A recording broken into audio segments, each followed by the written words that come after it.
Best Madheswaran sir இதில் உங்கள் point ஒரு நாடுகள் எப்படி இதை அணுகும்? பொதுவாக இதை நான் ஒரு இதாக லேமேனாக கூட கேட்குறேன். மனிதம் அப்படிங்கிற அடிப்படையில் பார்க்கணுன்றாங்க. ஆனால் நம்ம வந்து ஒரு ஃபோர்ஸஸாக இல்லைன்னா ஒரு நாடாக இருக்கும்போது இதை எப்படி அணுக வேண்டியிருக்கு?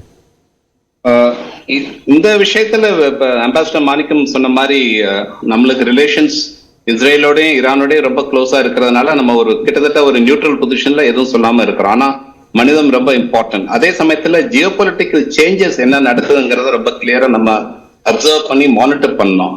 World is changing. என்ன இந்த யுக்ரைன் வாரும் இந்த காசா வாரும் சில விஷயங்களை முன்னுக்கு கொண்டு வந்துருச்சு. அதாவது கிட்டத்தட்ட 400 வருஷமா இருந்த வெஸ்டர்ன் டாமினன்ஸ் அது வந்து அதனுடைய கிரெடிபிலிட்டி போயிடுச்சு. இப்ப 2/3 of the world வந்துட்டு அவங்க they don't support US or the West or their position with respect to Israel and Ukraine. அதுதான் இப்ப இருக்கிற நிலைப்பாடு. இஸ்ரேல பாத்தீங்கன்னா கிட்டத்தட்ட இஸ்ரேல் ஒரு பரையா ஸ்டேட்ங்கிற லெவலுக்கு வந்தாச்சு உலகத்துல. அதுதான் அதனாலதான் நேத்தன்யாஹுடைய அந்த மாதிரி பிஹேவியர் யுஎன்ல இருந்திருக்கு. ஆனா இப்ப என்ன நடக்க போகுது? 41,000 பேர் இறந்ததுங்கிறது டைரக்டா இருந்த பாம்பிங்ல நடந்த உயிரிழப்பு. ஆனா நேச்சர் மேகசின் ஒரு மாசத்துக்கு முன்னாடி கால்குலேஷன்ஸ் கொண்டு வந்தாங்க. எவ்வளவு பேர் இறந்திருக்காங்கன்னா 1,86,000 பேர் இறந்திருக்காங்க. அதாவது டைரக்டா 42,000 பேர் 41,000 பேர் இதுல. அப்ப வந்துட்டு அவங்க பண்ண கால்குலேஷன் அப்ப வந்து 35,000 என்னமோ. அதாவது சைடு எஃபெக்ட்ஸ், இன்ஜுரிஸ், டிசீஸ், ஃபெமின் இதெல்லாம் சேர்த்து கிட்டத்தட்ட 2 லட்சம் பேர் உயிரிழப்பு ஆயிருக்கு. இப்பவே 2 லட்சம் பேர் இறந்திருக்காங்க. இது ஒரு ஹியூமானிட்டேரியன் கெட்டாஸ்ட்ரஃபி. அதனால இதை வந்துட்டு உலகம் எப்படி எதிர்நோக்குதுன்னு பார்க்கணும். அதனால உலகம் வெஸ்டர்ன் டாமினன்ஸ் குறைய உலகம் வந்துட்டு ஒரு மல்டிபோலர் வேர்ல்டு ஆகும்போது இந்தியா எந்த மாதிரி நிலைப்பாடு எடுக்கணுங்கிறத நம்ம கிளியரா இருக்கணும். அதனால ethics and morals, national interest தான் சுப்ரீம்ங்கிறது அது ரியாலிட்டி. ஆனா அதே சமயத்துல எத்திக்ஸ் அண்ட் மாரல்ஸ்ல நம்ம வந்துட்டு ஒரு ஸ்டாண்ட் எடுக்கணும். அதுதான் ஈஸ்டர்ன் சிவிலைசேஷன்ஸ்க்கும் வெஸ்டர்ன் சிவிலைசேஷன் இருக்கிற வேறுபாடு. வெஸ்டர்ன் வே ஆஃப் வார், அவங்க போர் நடத்துற முறை நீங்க எல்லா போரும் எடுத்து பாருங்க. அவங்களுடைய அப்ரோச் வந்துட்டு மேக்சிமம் சிவிலியன் கேஷுவாலிட்டிஸ் உண்டு பண்றது அவங்களுடைய நோக்கம். அமெரிக்காவுடைய வியட்நாம் வார் பாத்தீங்கன்னா 3 million Vietnamese they were killed அந்த போர்ல. Plus 1.5 million Laos and Cambodians were killed. அந்த 15 லட்சம் பேர் கம்போடியா லாயோஸ்லயும் இறந்திருக்காங்க. அதே மாதிரி நீங்க இவர் சொன்ன மாதிரி ஈராக்ல 2 போரையும் சேர்த்தீங்கன்னா 15 லட்சம் பேர்.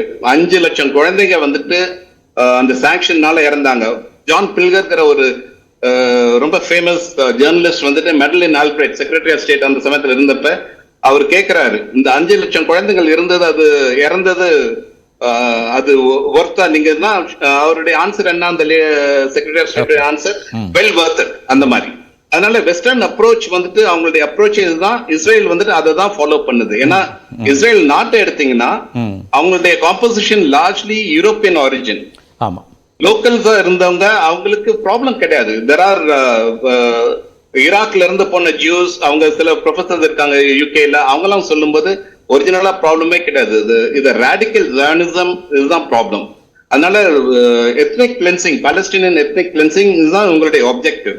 அதே மாதிரி இன அழிப்புக்கு தான் இவங்களுடைய நோக்கமாக இருக்கு அப்படிங்கிறீங்க அடிப்படையில். கரெக்ட். அதே இன்டெலிஜென்ஸ் இந்த லாஜிக் பாத்தீங்கன்னா இவங்களை ஹெஸ்புல்லாவுடைய கம்ப்ளீட் லீடர்ஷிப் அவங்களால அழிக்க முடிஞ்சது. அந்த பேஜர் இது பண்ண முடிஞ்சது. ஹமாஸுடைய லீடரை டெஹரான்ல வச்சு கொள்ள முடிஞ்சது. அப்ப அவங்களுடைய இன்டெலிஜென்ஸ் அவ்வளவு ஸ்ட்ராங்கா அமெரிக்கன் சப்போர்ட்டட் இருக்கும்போது அக்டோபர் 7th இது அவங்களுக்கு தெரியாதுங்கிறது ஒரு அபத்தமா இருக்கு. அதனால அதனுடைய ரெக்கார்ட்ஸ் போய் பாத்தீங்கன்னா 1 வருஷத்துக்கு முன்னாடி இருந்தே அவங்களுக்கு இந்த நாலேஜ் இருந்திருக்கு. அதனால அக்டோபர் 7 நடக்கணும். அந்த நடந்த பிறகு அதை ரீசனா வச்சு இந்த கம்ப்ளீட் வாரை எக்ஸ்பேண்ட் பண்ணி இவங்களை ஒழிக்கணுங்கிறது தான் அவங்களுடைய ஆப்ஜெக்டிவ். ஈரான் வந்து யுத்தத்துக்கு வான்னு இஸ்ரேல் இழுக்குது. அதுதான் அவங்களுடைய ஸ்ட்ராட்டஜின்றீங்க, வியூகமா இருக்கு. அது ஸ்ட்ராட்டஜி. பட் அமெரிக்கா இல்லாம அவங்களால ஒண்ணும் பண்ண முடியாது ஈரான். ஓகே, அதுதான் முக்கியம். அதனால அமெரிக்கா உள்ள ஆக்டிவா நுழைஞ்சாலே அவங்களால அவங்களுடைய ஆப்ஜெக்டிவ் அடைய முடியாது. அது ஒண்ணு. ஆனா அமெரிக்கா இப்ப இருக்கிற பொசிஷன், அவங்க ஆப்கானிஸ்தான்ல இருந்து வித்ட்ரா பண்ண உடனே அவங்களுடைய ஸ்ட்ராட்டஜி வந்து ப்ராக்சி வார் ஸ்ட்ராட்டஜியா மாறிடுச்சு. Both in Ukraine and in Gaza. அதனால அவங்க டைரக்டா நுழையிறதுங்கிறது என்ன பொறுத்த வரைக்கும் அது நடக்காத விஷயம். Okay. அதனால இது வந்து எஸ்கலேட் ஆகுமாங்கிறதுனா அது சான்சஸ் குறைவுன்னு தான் சொல்லுவேன் நான். இப்போ இன்டெலிஜென்ஸ் வந்து முழுக்க டெக்னாலஜி சார்ந்து மாறி இருக்குதா? ஹியூமன் இன்டெலிஜென்ஸை விட டெக்னாலஜினால தான் இந்த லாஸ் நிறைய வருதா? நீங்க டெக்னாலஜி பெஸ்ட்ன்றாங்க. இன்டெலிஜென்ஸ் எப்பவுமே மூணு எல்லாமே காம்பினேஷன் இருக்கு. Human intelligence, cyber intelligence and technology intelligence. Okay. அதனால சிஜென்ட்ங்கிறது சிக்னல்ஸ் மானிட்டர் பண்றோம், கான்ஸ்டன்டா அதை அனலைஸ் பண்றோம். ஓகே. அப்புறம் டெக்னாலஜி இன்டெலிஜென்ஸ் வந்து இன்ட்ரூஷன், அந்த டெக்னாலஜிஸ் எப்படி இந்த பேஜர் இது பண்ணாங்களோ அது வந்துட்டு அது பிளான் பண்ணி ஆரம்பத்துல இருந்தே பண்றது. Okay. ஹியூமன் இன்டெலிஜென்ஸ் வந்து இந்த மோல்ஸ் இருக்கிறது. இப்ப நசருல்லா கொன்னது வந்து இந்த மோல்ட் இன்ஃபர்மேஷன்னாலதான்ங்கிறது இப்போ வெளியில வருது. உளவாளிகள் மூலம். அதனால ஆனா இதுல மொசாட் மட்டும் அவங்க ஃபுல்லா ஒண்ணும் பண்ண கிடையாது. இதுல CIA உடைய கான்ட்ரிபியூஷன் ரொம்ப நிறையவே இருக்கு.